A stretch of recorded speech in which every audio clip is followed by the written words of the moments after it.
رکھیں کہ اگر کسی آدمی نے اپنی بیوی کو 3 طلاقیں دے دی اور دوبارہ کسی بھی مجبوری کے بعد وہ رہنے لگے، یہ ایسے ہی ہے جیسے 2 غیر محرم اجنبی اکٹھے رہ رہے ہیں۔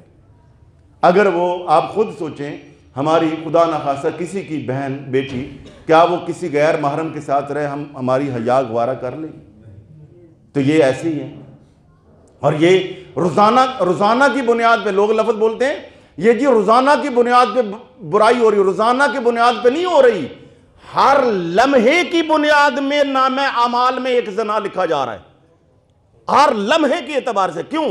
غیر محرم سے خلوت نہیں کر سکتے، غیر محرم کے ساتھ بیٹھ کے کھانا نہیں کھا سکتے، غیر محرم سے لیٹ نہیں سکتے، غیر محرم سے مسکرا کے بات نہیں کر سکتے۔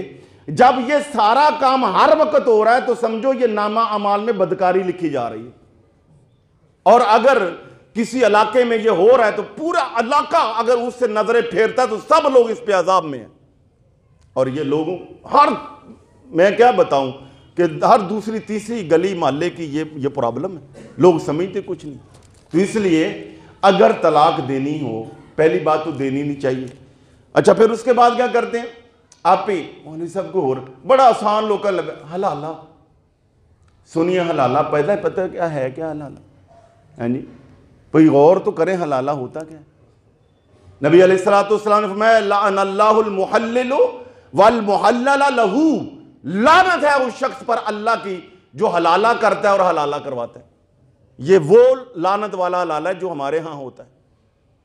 ہاں، طریقہ کار کیا ہے کہ اگر کسی کو 3 طلاقیں ہو جائیں تو قرآن مجید کی یہ آیت ہے، سورہ البقرہ کی آیت نمبر 230، آپ جا کے دیکھیے گا دوسرے رکوع کے پارے کے اندر اللہ تعالیٰ فرماتا ہے، فرمایا کہ فَإِن طَلَّقَهَا، اگر کسی نے اپنی بیوی کو طلاق دے دی، فَلَا تُحِلُّ لَهُ مِن بَعْدُ حَتَّى تَنْكِحَ زَوْجًا غَيْرَهُ۔ فرمایا کہ اگر کسی نے اپنی بیوی کو طلاق دے دی، مراد یہاں 3 طلاقیں دے دیں، تو فرمایا کہ اس وقت تک وہ اس کے لیے حلال نہیں ہے، حتیٰ تنکحہ زوجن غیرہ، حتیٰ کہ وہ کسی دوسرے مرد کے ساتھ نکاح کرے۔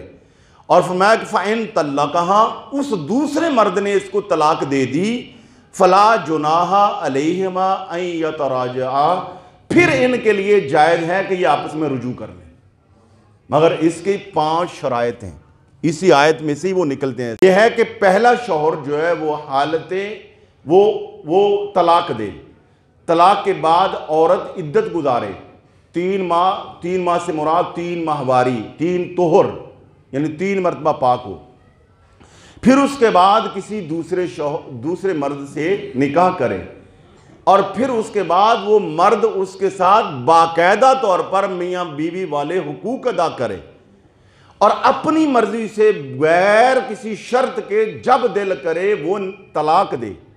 طلاق دینے کے بعد اب یہ عورت دوبارہ پھر عدت گزارے، عدت جب پوری ہو جائے تو اس کے بعد وہ جو پہلے والا شوہر ہے اس کے ساتھ نکاح کر لے۔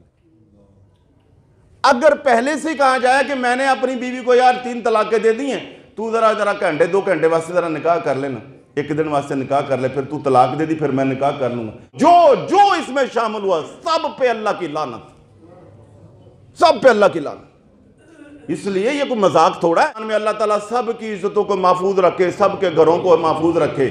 اگر آپ کے خاندان میں یہ میری بات یاد رکھو، اگر کوئی بندہ اس طرح کرتا ہے، 3 طلاقیں دیتا ہے، کھڑے 3 اور کئیوں نے تو درجنوں کے حساب سے دی ہوتی، اور کئیوں نے ہر مہینے دی ہوتی، اور کوئی اگر اپنی بیوی کو اس طرح 3 طلاقیں دیتا ہے اور وہ دونوں پھر اس طرح رہتے ہیں، دوسرے لوگ اول تو اس کے خلاف پورا احتجاج کریں، انہیں سمجھائیں، اور نہیں تو کم از کم ان سے مقاطعہ کریں، ان سے تعلقات ختم کریں کہ وہ حرام کا ارتکاب کر رہے ہیں۔ تو یہ بہت زیادہ معاشرے میں یہ پرابلم ہوتی جا رہی۔ طلاق دینے کا ایک طریقہ کار ہے، طلاق کن حالات میں دی جائے، کیوں دی جائے، طلاق کی اقسام ہے، رجوع کب ہو سکتا ہے، کب نہیں ہو سکتا، عدت کے کیا احکام ہیں۔ انشاءاللہ عزیز اگر آپ اگلے جمعے آپ سے گزارش ہے اس پہ ٹائم پہ آئیں، کوئی اور اہم ایشو نہ آیا تو کوشش کریں گے کہ اس کی ساری تفصیلات، طلاق کی اقسام کیا ہیں، طلاق دینے کا طریقہ کیا ہے، کن حالات میں طلاق دینی چاہیے، کون کون سے اس کے لوازمات ہیں، شرائط ہیں، پھر طلاق دی جائے۔ ورنہ نبی پاک علیہ السلام نے اس جائز اور حلال کام کو بھی سخت ناپسند فرمایا ہے۔ اللہ تعالی ہمیں دینی احکام پہ عمل پیرا ہونے کی توفیق عطا فرمائے۔